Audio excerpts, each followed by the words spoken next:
तो सभी को जय श्री राम।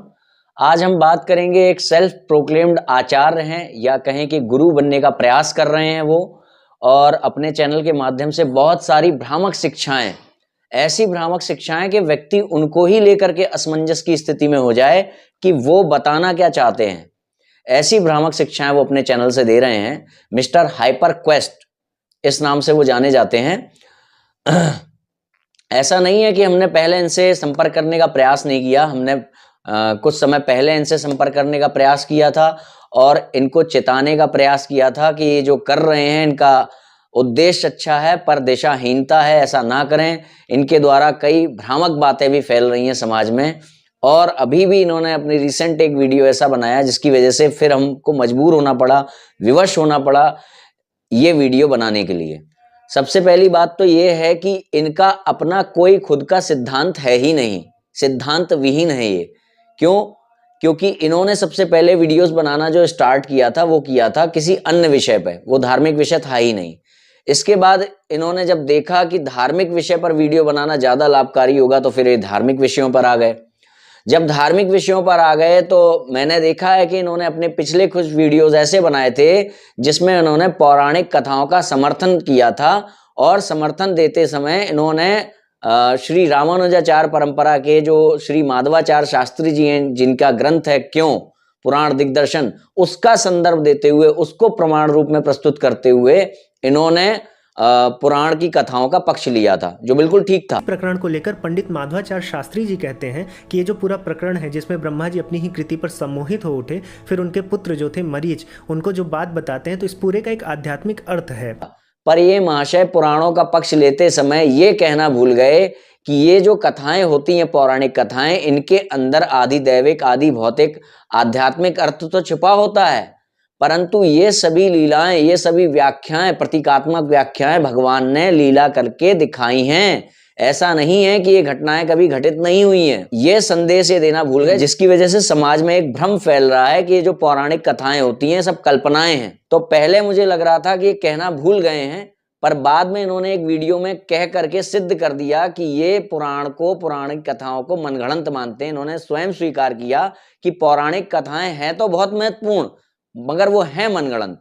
क्योंकि पुराण तो है ही कथाएं जो फिलॉसफीज को सरल करके समझाती हैं। आज अयोध्या में भव्य श्री राम मंदिर खड़ा हो पाया है तो स्कंद पुराण से ही सबूत ढूंढकर रखे गए थे। इतिहासकार भी पुराणों का सहारा लेते हैं। तो पुराण केवल मनगढ़ंत कथाएं ही नहीं है, पुराण कथाओं के माध्यम से ज्ञान देते हैं। ये कथाएं भले ही रियल इंसिडेंट्स ना हो, लेकिन ये फिक्शन से ऊपर की चीज है, और इसीलिए सुप्रीम कोर्ट भी उसे प्रमाण के रूप में स्वीकार करता है। भाई आप पागल हो गए हो क्या?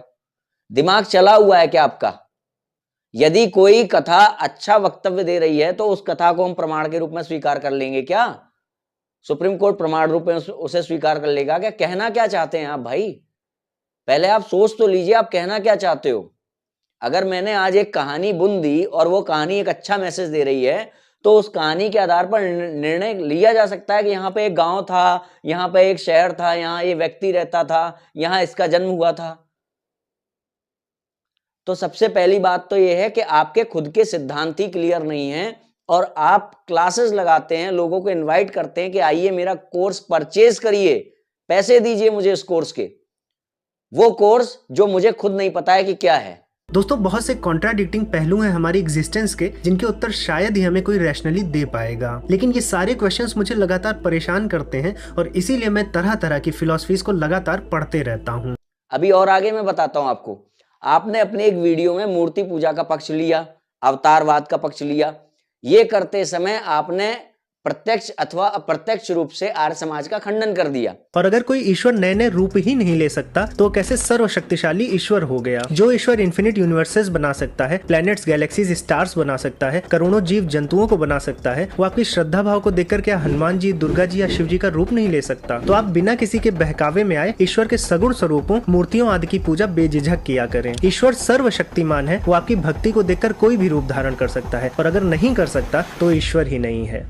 यानी कि उस जगह पर आपने आर्य समाज की विचारधारा को अस्वीकार कर दिया। परंतु अभी आपने एक वीडियो बनाया महिलाओं के यज्ञोपवीत के समर्थन में, और वहां पर आप प्रमाण के रूप में प्रयुक्त करते हैं आर्य समाज का नाम।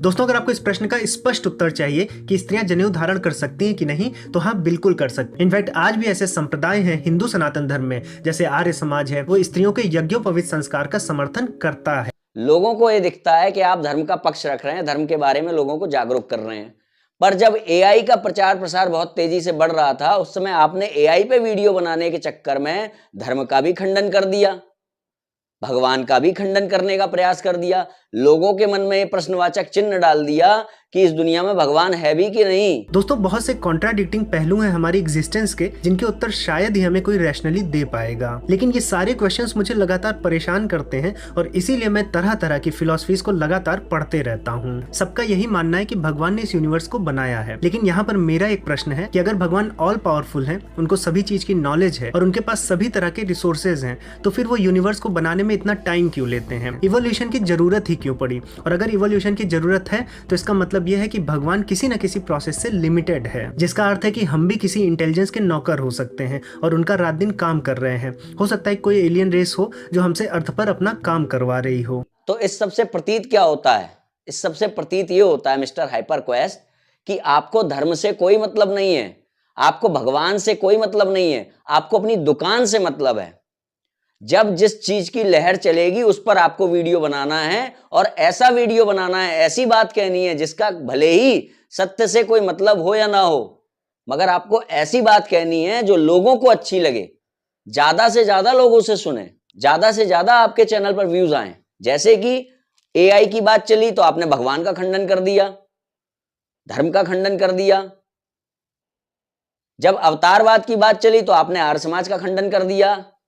और आज जब यज्ञोपवीत की बात चली, वो जो अग्रजा है हमारी, जो वस्त्रों के ऊपर से यज्ञोपवीत धारण कर रही है, उनका जब वीडियो वायरल हुआ तो आपने यज्ञोपवीत का समर्थन कर दिया। और समर्थन करते हुए आपने उन्हीं मध्वाचार्य शास्त्री जी का खंडन कर दिया जिन मध्वाचार्य शास्त्री जी के ग्रंथों को आपने प्रमाण के रूप में अपने पिछले वीडियोज में उपयोग किया था। तो भाई आपका सिद्धांत है क्या? सिद्धांत विहीन है आप, भटका रहे हैं लोगों को। आपको पैसे कमाने हैं, कमाइए, कोई दिक्कत नहीं है, खूब धन इकट्ठा करिए आप, पर धर्म के साथ खिलवाड़ क्यों कर रहे हो? क्या बिगाड़ा धर्म ने तुम्हारा? अरे सच्चाई बोल करके दो पैसे कमाएंगे, सिद्धांतवादी बनकर के दो पैसे कमाएंगे, पर उसमें धर्म का खंडन तो नहीं होगा, समाज तो भ्रमित नहीं होगा। इतनी सी बात नहीं समझ में आई तुम्हें? जो मनाया वो कर रहे हो। पुराणों को आपने मनगढ़ंत कहा। पुराणों को काल्पनिक कौन मानता है? आर्य समाज काल्पनिक मानता है। आर्य समाज के हिसाब से भगवान अवतार नहीं ले सकते, भगवान साकार नहीं हो सकते।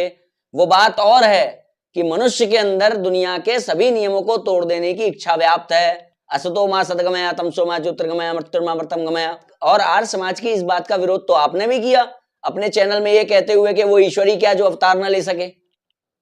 और अब आप पुराणों का खंडन कर रहे हैं, पुराणों का सत्यापन श्रुति शास्त्र करते हैं। और ये बताइए, आपने पुराणों को कह दिया मनगढ़ंत, आपने स्वीकार किया है भगवत गीता को, आपने स्वीकार किया वेद को, आपने स्वीकार किया पुराण को, आपने स्वीकार किया विभिन्न स्मृति ग्रंथों को। क्या कहीं पर यह मेंशन है कि पुराण मनगढ़ंत हैं?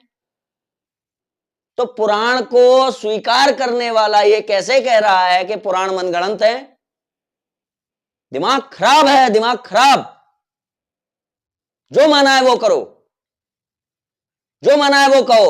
यूट्यूब मिल गया है, सोशल मीडिया मिल गई है, कुछ भी करते रहो, भले ही आपके द्वारा कितना भी नुकसान हो जाए, कितनी भी क्षति पहुंच जाए।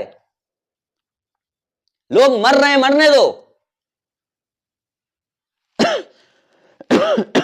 लोग लड़ रहे हैं, लड़ने दो। कट रहे हैं, कटने दो। हमको सिर्फ पैसा कमाना है। हमको ये नहीं देखना है कि हमारे द्वारा कोई गलत बात तो नहीं फैल रही। मेरे भाई, जो धर्म होता है ना, उसके साथ कॉम्प्रोमाइज नहीं हो सकता है। माता का मतलब माता, कोई कॉम्प्रोमाइज नहीं। बहन का मतलब बहन, कोई कॉम्प्रोमाइज नहीं। ये है धर्म। खिलवाड़ बना दिया तुमने धर्म को। शर्म नहीं आई? पुराणों को मान भी रहे हैं, सुप्रीम कोर्ट ने उसको अपनाया भी है प्रमाण के रूप में, और पुराण तो मनगढ़ंत हैं। भाई कहां लिखा है? क्यों बोल रहे हो तुम ऐसा? तुम्हें नहीं पता तुम्हें कितने लाखों फॉलोअर्स हैं? उनके मन में तुमने डाल दिया कि पुराण मनगढ़ंत है। ऐसे मित्र होंगे तो शत्रुओं की आवश्यकता किसे है? कहां से प्राप्त हुए तुम्हें पुराण? दुकानों से? दुकानों के पास कहां से आए? गुरु शिष्य परंपरा से। तुम भी मानते हो ना? वो घन पाठ वाला वीडियो बनाया था ना, जटा पाठ वाला वीडियो बनाया था ना। तो जब तुम परंपरा को मान रहे हो, पुराणों को मान रहे हो, श्रुति शास्त्रों को मान रहे हो, उपनिषदों को मान रहे हो, जब स्मृति ग्रंथों को मान रहे हो, तो फिर तुम किस हिसाब से ये कह रहे हो, किसके आधार पर ये कह रहे हो कि सब काल्पनिक है? उनके आधार पर जिन्हें तुम खुद नहीं मानते। चाहते क्या हो करना? धर्म से खिलवाड़ मत करो मेरे भाई, मत करो। उसके बिना भी तुम सुख से जी पाओगे, उसके बिना भी तुम चैन से जी पाओगे। और अगर करोगे तो हम जैसे सरफिरों को अपने रास्ते में खड़ा हुआ पाओगे। समझ गए ना मिस्टर हाइपर क्वेस्ट? जिनके सिद्धांतों को आप स्वयं नहीं स्वीकार कर रहे हैं, उनके सिद्धांतों को प्रमाण के रूप में प्रस्तुत करके आप समाज को भ्रमित कर रहे हैं। जिन तंत्रों का आपने नाम लिया, 100 से 200 साल पहले तक उनका अस्तित्व तक नहीं था। इसका अर्थ क्या है? कि उन्हें जो ये वेद आदि शास्त्र प्राप्त हुए हैं, वो जिससे उन्होंने प्राप्त किए हैं, उसका खंडन करके अपनी विचारधारा को प्रतिपादित किया है। किसी ऐसे व्यक्ति का ही उन्होंने खंडन किया है जिससे उन्होंने मंत्र लिए। इसका अर्थ क्या हुआ? इसका अर्थ यह हुआ कि जिससे वो मंत्र ले रहे हैं उसके अर्थों पर उन्हें भरोसा नहीं है।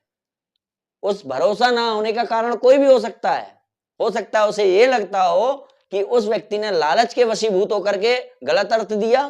हो सकता है उसे ये लगता हो कि उसने द्वेषपूर्ण गलत अर्थ दिया, डर के कारण गलत अर्थ दिया, या अज्ञानता के कारण गलत अर्थ दिया।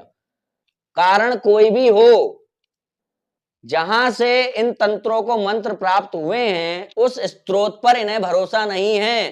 तो प्रश्न ये खड़ा होता है कि जहां से आपको मंत्र मिल रहे हैं, अगर उस जगह पर आपको विश्वास नहीं है, क्योंकि आपको उनके अर्थों पर विश्वास नहीं है, तो फिर उनके मंत्रों पर विश्वास कैसे है? क्यों है? और जहां का आप अर्थ नहीं मान रहे हो, वहां के मंत्र क्यों मान रहे हो? और जहां के मंत्र मान रहे हो, तो वहां का अर्थ क्यों नहीं मान रहे? ये सब बातें तो उनसे कहनी की है ना, जो परंपरा को ना मानता हो, जो पुराणों को ना मानता हो, जो श्रुति शास्त्रों को ना मानता हो। अरे मेरे भाई, तुम तो तीनों चीजें मानते हो, तो क्यों कह रहे हो ऐसे भ्रामक स्टेटमेंट्स क्यों देते हो? पढ़ लो थोड़ा सा जाकर के, चले जाओ किसी परंपरा प्राप्त आचार्य के यहां। तुमको तो सबकी बात रखनी है, भले ही उससे कुछ भी हो जाए, क्योंकि तुम्हें धर्म की चिंता नहीं है, तुम्हें किसी सिद्धांत से प्रेम ही नहीं है, तुम्हें केवल अपनी दुकान की चिंता, अपने चैनल की चिंता है, अपने चैनल से प्रेम है तुम्हें। सुखी नहीं रहोगे मेरे भाई ऐसे। आत्मा कचोटेगी तुम्हारी अंदर से, दर्द होगा तुम्हें अंदर से। मत करो ऐसा। लोगों ने जान दी है धर्म की रक्षा में, और तुम खिलवाड़ कर रहे हो उसके साथ। शर्म आती है मुझे ऐसे हिंदुओं पे। बस कुछ जाना ना ताना, जिसने हिंदू धर्म का नाम ले लिया बस उसकी वाहवाही करने लगे। जिसने राम का नाम ले लिया उसकी वाहवाही करने लगे, भले ही वो जाकिर नायक हो, भले ही वो राम को शेर पे बिठा दे, भैंसे पे बिठा दे, भले ही वो राम के हाथ में गदा पकड़ा दे धनुष की बजाय, मगर राम का नाम तो ले रहा है ना। अरे भाई कुछ भी हो, राम का नाम तो ले रहा है ना, लेने दो ना, प्रचार हो तो रहा है धर्म का। भले ही वो राम की 10 शादियां करवा दे, प्रचार हो तो रहा है। ये है आज का हिंदू। अरे भाई, जब आपको अपने शास्त्रों के द्वारा तय की गई मर्यादाओं के साथ कॉम्प्रोमाइज करना ही था, तो लड़ क्यों रहे हो फिर धर्म के लिए? कॉम्प्रोमाइज कर लो, रख लो अपना नाम इस्लाम, बन जाओ मुसलमान, कर लो कॉम्प्रोमाइज। केवल नाम के लिए लड़ रहे हो ना, केवल नाम के लिए लड़ रहे हो। आज हिंदू का अर्थ यही है, केवल नाम, कि हम नाम नहीं बदलेंगे, भले ही हम मुसलमान बन जाएं आचरण से, भले ही हम मान्यता से मुसलमान बन जाएं, नाम नहीं बदलेंगे। बस केवल नाम की लड़ाई है, सिद्धांतों की लड़ाई है ही नहीं। राम को किसी भी रूप में कोई भी दिखा दे, चाहे मूंछ लगा दे, चाहे चमड़े का पट्टा पहना दे, उसकी वाहवाही करेंगे भाई। हम तो राम की बात कर रहा है, क्योंकि कृष्ण को कोई कैसे भी दिखा दे, पर हम तो उसकी बड़ाई करेंगे। भगवान को कोई बाधित कर दे, कमजोर बना दे, हम तो उसकी बड़ाई करेंगे। कोई वेदों को ना माने मगर अपने आप को हिंदू कहे, हम तो उसकी बड़ाई करेंगे। भाई हिंदू तो है। भाई किसके लिए जी रहे हो, किसके लिए लड़ रहे हो? ये धर्म है